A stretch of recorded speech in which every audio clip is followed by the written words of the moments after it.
can't find nothing on the radio. You ready, Steve?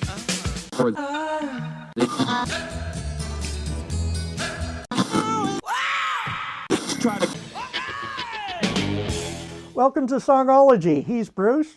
He's Richard. And this is another episode from our Song of the Day archives. Enjoy. Welcome back, Bruce. Now we're looking at Elvis. What do you have on tap for today? Well, I thought, having called Elvis, we should play Elvis. Oh, that Costello. might work. There is a music Costello. program.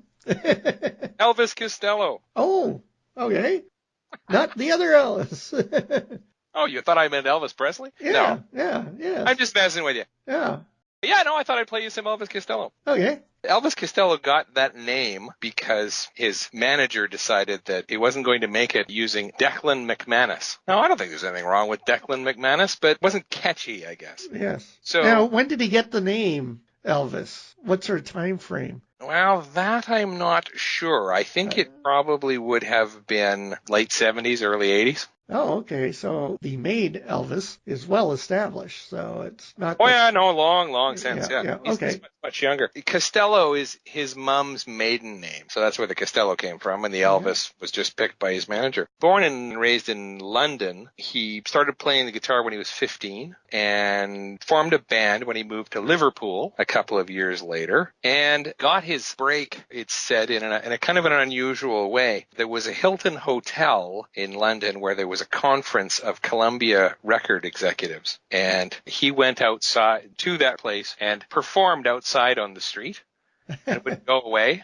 So and was arrested. But he did come to Columbia's notice that way, albeit in a sort of a backhanded way. And so now, next thing you know, he's a Columbia artist. He was originally marketed as part of punk rock. Remember in the late 70s, there was all that punk came along, which doesn't really fit because he's not really punk at all. But the one thing that sort of was a bit punk about Elvis Costello was in the early years, he was kind of rude. Okay. Yeah. And didn't like the press, but that was not because he had a punk attitude. It was because he was really, really shy.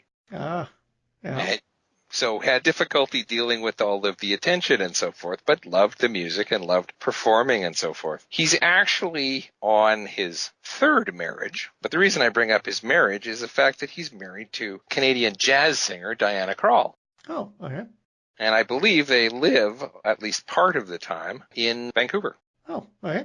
So, yeah, Elvis Costello and Diana Krall got married at Elton John's mansion in Surrey in December of 2003. And they have at least 2 kids. Yeah. So, a little useless information about Elvis Costello. Also, I can tell you that David Lee Roth of Van Halen once said that the critics love Elvis Costello so much because they all look like him. So, the song is Veronica, which was the first big hit in the States for Elvis Costello. It is a story about an old lady living in a nursing home, and she lives a very quiet existence in this nursing home while she gradually loses her memory and doesn't remember anybody or anything, which was inspired by his grandmother, who suffered from Alzheimer's disease before she passed away. It was a song that was co-written with Paul McCartney. Yeah, he and Paul McCartney got together. And it was kind of a difficult song for Elvis Costello in many ways because he didn't really deal with fame too well, as we've said. And in an interview, he said, as soon as you make a record, particularly if it becomes a big success, it doesn't belong to you anymore. Right. And so he referred to Veronica specifically and said when it became big in the States, he really, really didn't like it. And he said recently, now this is speaking in the late 90s, he said he did a show where he changed the key of the song as he performed. Okay, we're going to do it in a different key. And he says it changed the whole song completely for him. He said suddenly I didn't have to think about the record that I'd done.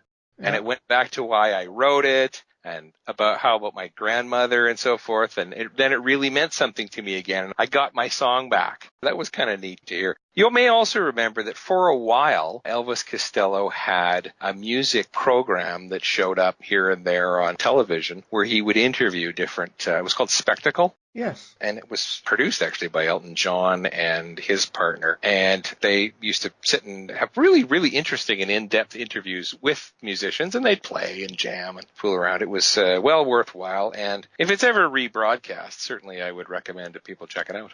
But anyway, let us stop talking about Elvis Costello and listen to him and the lady inspired by his grandmother, Veronica.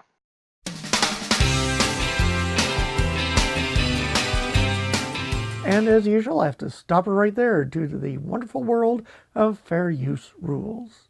If you haven't already done so, please subscribe. You can visit us on Facebook or head over to our website, songology.ca. Now, here's your chance to listen to the music or go on to the next episode.